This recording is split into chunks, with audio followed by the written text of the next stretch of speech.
Hello everyone and welcome back to the channel.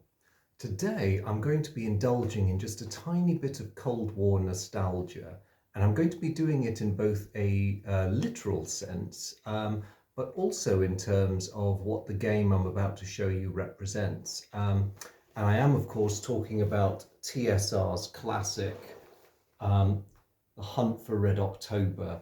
Yes, absolutely based off Tom Clancy's best-selling novel.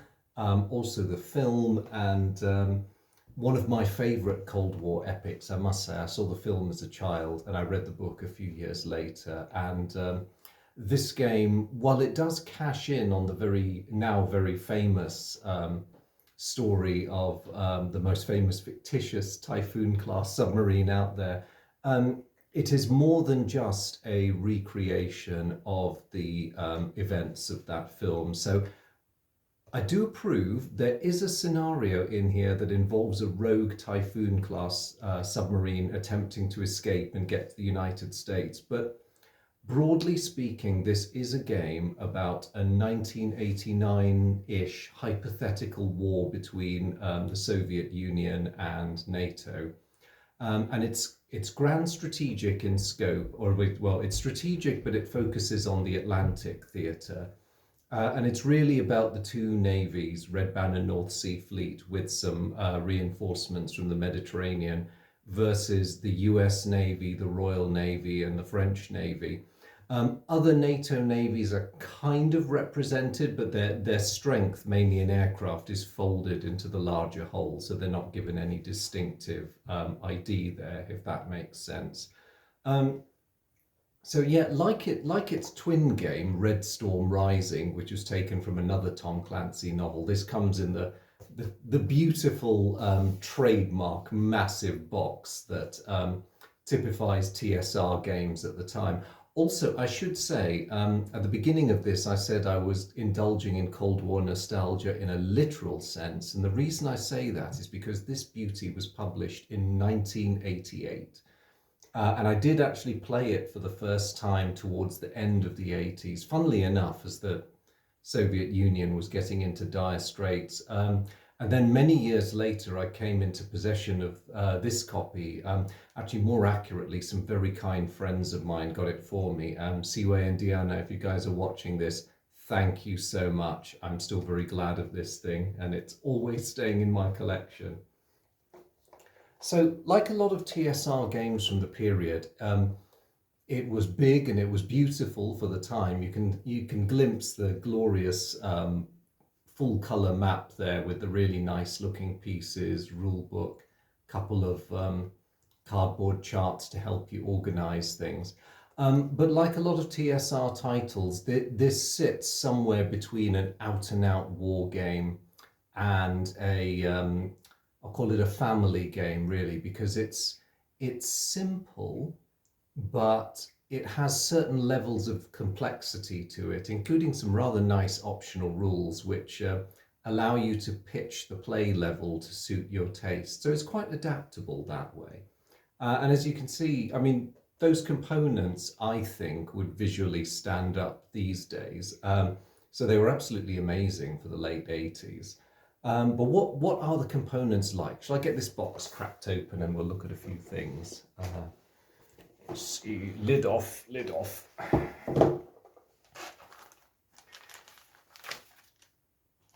So let me start off by showing you the map, because it is the biggest and snazziest thing in here. So don't let the modest photograph on the back of the box fool you, because the map you get with this game is in fact a monster. It's double folded, so let's see whether I've given myself enough room for this. So attempting to orient this north-south, there is your ginormous playing area, handily enough designed so that, you know, the US player can be sitting on the US side of it, further away from me, and the Soviets can sit on their side. They do have a couple of NATO ports, but that's just the way Europe is shaped, so they're... Try not to knock the camera over while I fold this huge thing away. So that is a map. It's absolutely gorgeous. And I should say, very high quality. They certainly knew how to make map boards in the 80s.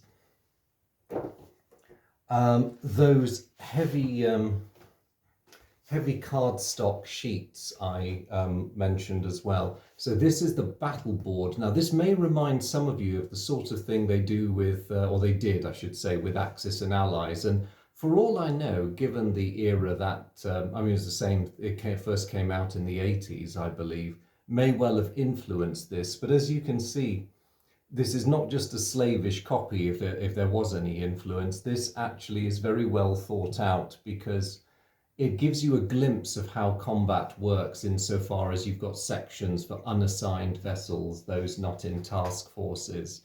There are spaces for vessels that are in task forces. They can either be in your center, the most heavily protected ships. They can be part of the anti-aircraft screen, or they can be part of the anti-submarine warfare screen.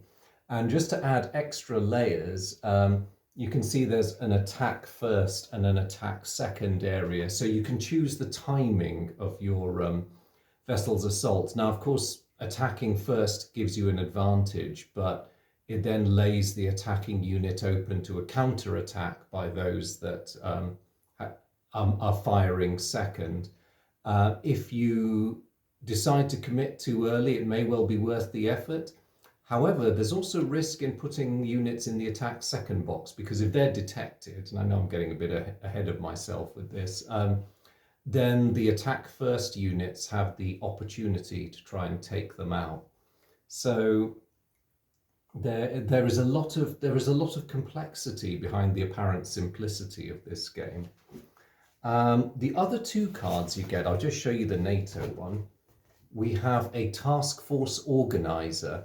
So of course you've got center, anti-aircraft screen, anti-submarine warfare screen. So these parallel what you find on the battle board. So it makes it very easy to transfer things over. So NATO can have up to 6 large task forces, or they can have ships operating independently. Submarines, of course, can never be an intrinsic part of a task force. They always have to be lone wolves doing their own thing. And you've got these handy carrier holding boxes. So there's a sneak peek of all the NATO carriers that are involved in this game and what their aircraft complements are. What have we got else in here? Ah, yes, Rulebook. Quite a nice short little rulebook. It's only 29 pages long. And that includes examples of play and 8 scenarios in the game. So including the one I mentioned at the start, you've got the Hunt for the Red October scenario, because I mean, of course, look at the name of that thing. You couldn't do that and not have a Hunt for the Red October scenario in here. But one thing I like, and you know, I've seen other TSR games from the era. This rulebook is classic TSR. You know, reasonably short rules, you know, pretty brief. But look at that. Look at those lovely info bars running down the side. Now, in terms of mood and flavor setting, that is amazing. I mean, do you know, I actually owe this game something, because as a kid, I didn't realize that the Tupolev backfire bomber even existed until I read this rule book. So thanks, guys. Thank you, TSR. And look, you can even, if you want to, I realize there's a huge debate about this. Look at that Kirov class battle cruiser.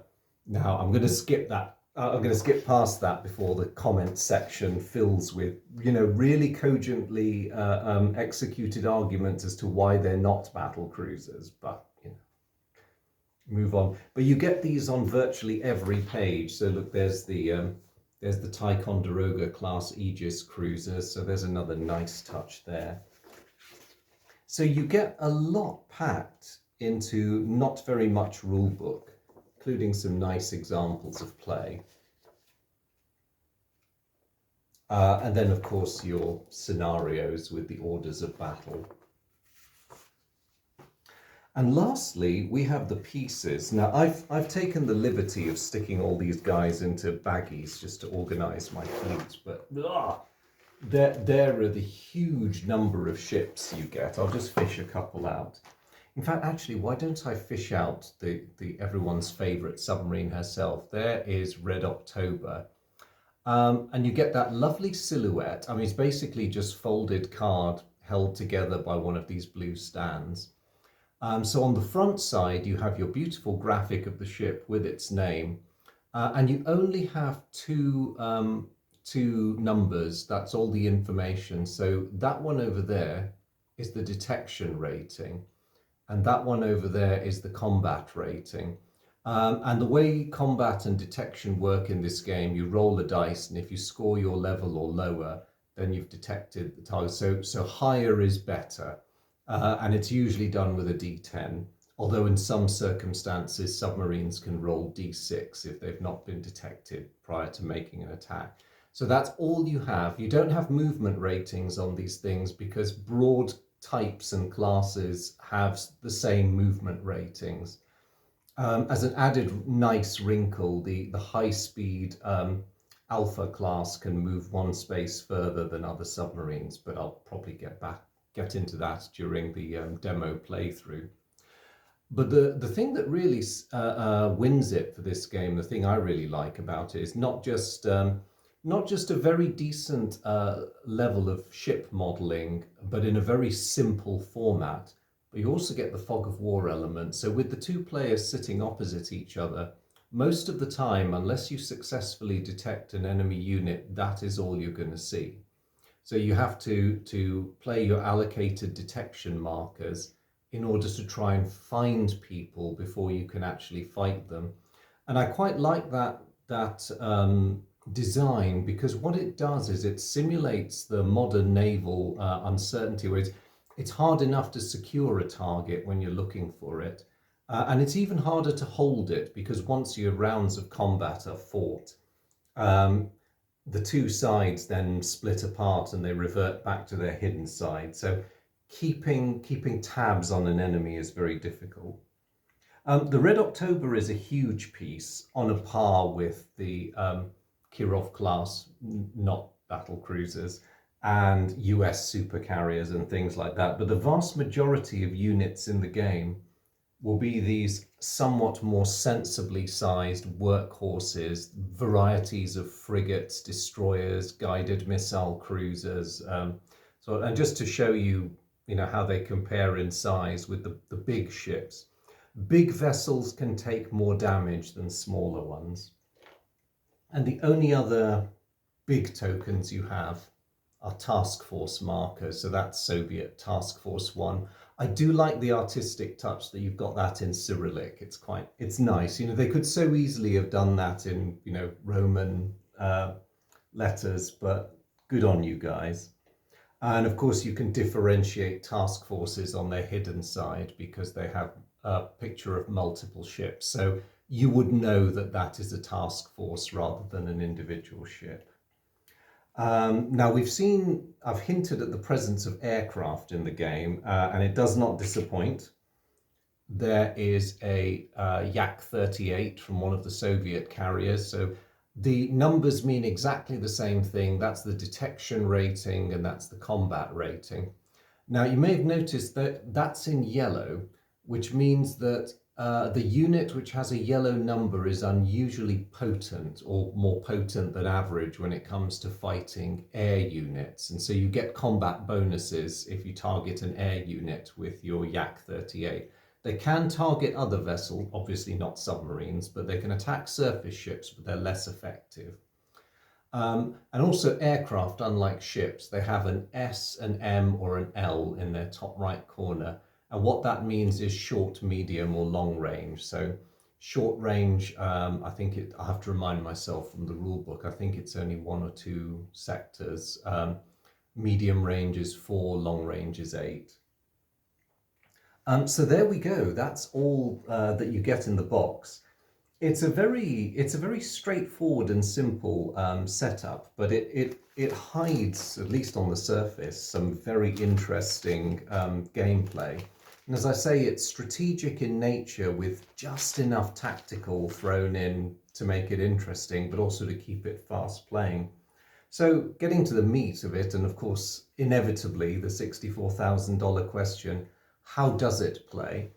Well, because I'm biased and I like it, I'm going to say it plays pretty well, but I will set up one of the scenarios and play that through in my next video. Depending on how I get on, because sometimes you can play a scenario in this game within half an hour if you play one of the smaller ones. If you play the largest one, which is ridiculous, it's War in the Atlantic, it involves every single unit except the Red October, then that one can go several hours. I'll choose something middling that gives a fair bit of challenge for both sides, but also shows all the different elements of combat, surface, subsurface, and aerial. And we'll see how we go from there. But in the meantime, thank you guys very much for joining me for this one. I hope you've enjoyed this video, and I hope, like me, you're looking forward to the playthrough. I, for one, am very much looking forward to seeing you guys in the next one. So thank you very much, and I'll catch you again soon. Bye.